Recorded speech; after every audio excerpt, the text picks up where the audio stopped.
Hi, this is Bob Pellerin, CTO Bob, and today we're going to do another unboxing, this time of a Lenovo E14. And I'm doing this specifically because last time we had a laptop that was slightly larger from Lenovo. We had a lot of good comments on it, and we were asked what we could use that'd be smaller and less expensive. So the E14 will probably fit your bill. So let's go ahead and open it. You'll see most of these have very similar boxes. As you can tell, it's typical Lenovo.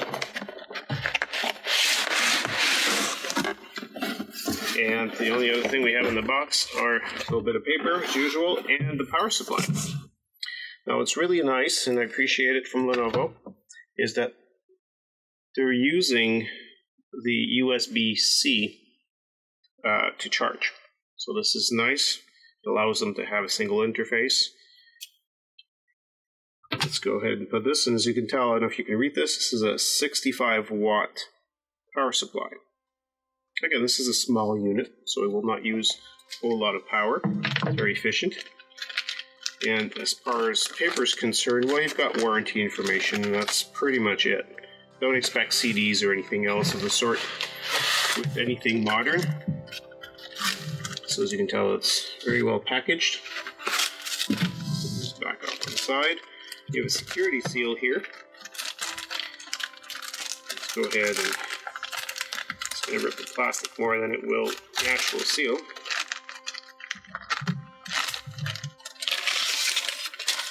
So these are quite light. And these are made, as far as I can tell, the bottom is definitely plastic. The top appears to be metallic, but it seems like a very small aluminum coating on top there. So again, this is a less expensive one. So you'll find the typical things where you've got yourself the HDMI. So if you want to plug this to a larger screen or television, if you're off on the road, hotel somewhere, you can plug this in. You've got your typical USBs and USB, which is obviously USB-C. This one here is for charging. It can also be used to connect devices. Now there's nothing in the back. There's also nothing in the front. And off on this side, you've got another USB. And just as the other ThinkPad we did recently, it has a full network Ethernet port.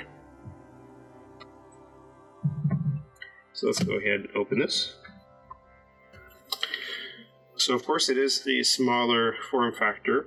In this case, what we have in here, the other one was an AMD product. This is an Intel i3. In this case, it's the brand new 10th generation. So it's a 10110U. That's the model of the processor. It is sufficient. If you're going to bring this out on the road, you're going to use things like VPN, or you're going to do remote desktop.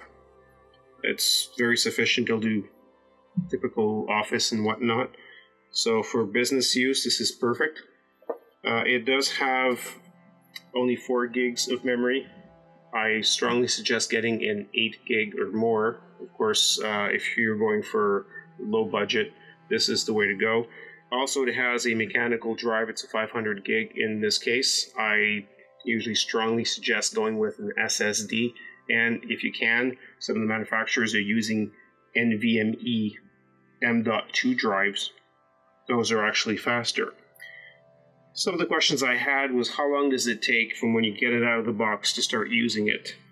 Typically, I would say count on a few hours if you're going to do it properly. What I mean by that is when you turn it on, you will notice that you've got to answer a bunch of questions and then does set up.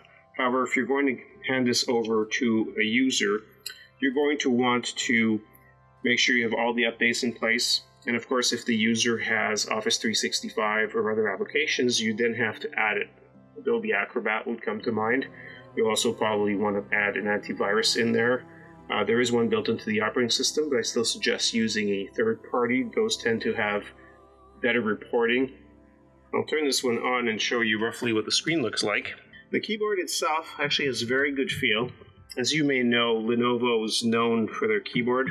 There's a lot of individuals that have asked for a keyboard, and it's my understanding that Lenovo is about to or already has a keyboard you can buy from them. It's soft and springy, and it's a real pleasure to work with.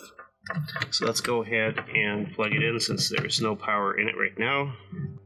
What we found from doing these laptops is that the least expensive ones tend to have lower brightness. So if you're going to be using them out in the sun, for example, if you're on the road a lot in the car, it might be a challenge. One of the other questions I get asked is if there are models with CD or DVD players.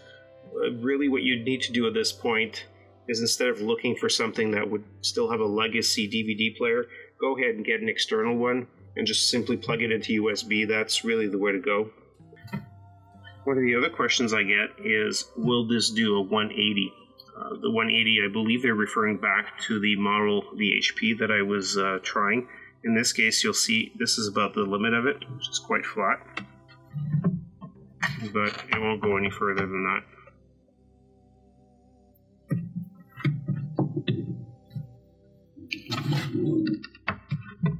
It's really good because you can just angle it to whatever you need.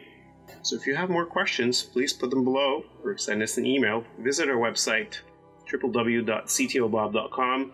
And as always, if you like this, give us a thumbs up and be sure to subscribe to encourage us. Thank you.